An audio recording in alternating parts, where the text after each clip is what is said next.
Hi, I'm Owen Casey Stevens, and this is the story of how I was in the shower when the 2001 Nisqually earthquake hit. In 2001, I was living in Kent, Washington, because I had gotten a job writing for the Star Wars role-playing game for Wizards of the Coast. And I was an Oklahoma boy, so I was used to severe weather and thunderstorms and tornadoes, but back in the 90s and 80s and 70s when I grew up, not really earthquakes as a thing that happened in Oklahoma a great deal. And if they did, they were very minor earthquakes, and they didn't really bother you. So since I was moving to Washington, which I did back in 2000, I had read everything I thought I needed to know about earthquakes, because I knew that both earthquakes, and for that matter volcanoes, are things that can get you when you are living in Washington, or for that matter pretty much anywhere on the left coast. Now, I know a lot of people who have grown up in Washington and this whole part of the country are freaked out by tornadoes, because tornadoes happen a lot. They can happen many times every year, several times in a day, whereas earthquakes tend to be things that happen every few decades, and you can go long stretches of time without ever having one. So to them, that's stressful. To me, earthquakes are way more stressful, because I know days in advance if we are in tornado weather, and I know hours in advance whether or not a particular storm is likely to generate tornadoes. So if it is a beautiful, clear, sunny day, I don't have to worry about tornadoes in Oklahoma. I generally don't have to worry about them at all in Washington, whereas an earthquake can happen at any time with no warning. Now, the Nisqually earthquake was a 6.8, I believe, earthquake, and we were living up on the hill in Kent at the time, so we didn't get it as badly as people who were down in the valley. And it hit in the late morning, and I was working from home that day, which I got to do about one day a week. And so when it hit, I was in the shower. Now, I lived in an apartment on the 3rd floor. So I'm in the shower. Obviously, I'm not wearing anything because I'm showering. I have soap in my eyes. And the first thing that lets me know anything's wrong is that my wife makes a loud exclamation, because all of our cats have thundered from the living room to the bedroom to under the bed in a split second. That was just before the earthquake hit.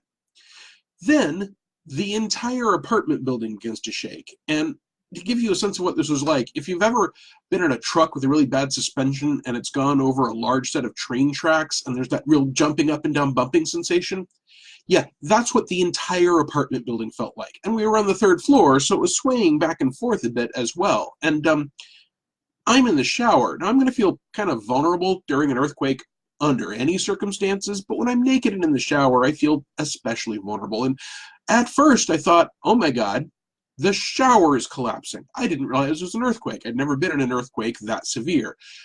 Then I realized it was an earthquake, and because I've read all the stuff about what you're supposed to do in an earthquake, I yelled at my wife, "It's an earthquake! It's an earthquake! Get in a doorway!" The shower's still going. I'm stumbling out. I've got the sheet from the shower in my face. I'm trying to grab a towel, and I'm trying to brace myself in a doorway, naked, significantly cellulose-laden, and shaking, because it's an earthquake. My wife, who has quite rightly thought, hey, we're on the 3rd story of a 3rd-story building. What on earth are we doing in a doorway? If this building collapsed, we've got much bigger problems, whether a doorway or not, is seeing me like a watery, soap-laden bowl of panic jello in the doorway, and is laughing much too hard to take any possible safety precautions. The earthquake did not last that long. When it was done, we called my mother using a cell phone, and because it was just seconds afterwards, that worked. The cell phone towers weren't jammed yet, and let her know, hey, there was an earthquake. We're okay. I finished my shower and got dressed and felt significantly less vulnerable. And honestly, then we decided to drive into work and see what had happened to that building, which was a stupid idea, because all the cell phone towers were then jammed with millions of calls, and traffic got terrible, and we never made it to work, although we did run into Mike Selinker and give him a ride back up the hill to home. So that's the one really major earthquake I've been in. I've actually been through some much more minor earthquakes. They started to happen as a result of pressurized drilling practices in Oklahoma. So I've been in a few others, although nothing else in that 6.8 range, and thankfully none others when I was naked and afraid and wet, with soap in my eyes.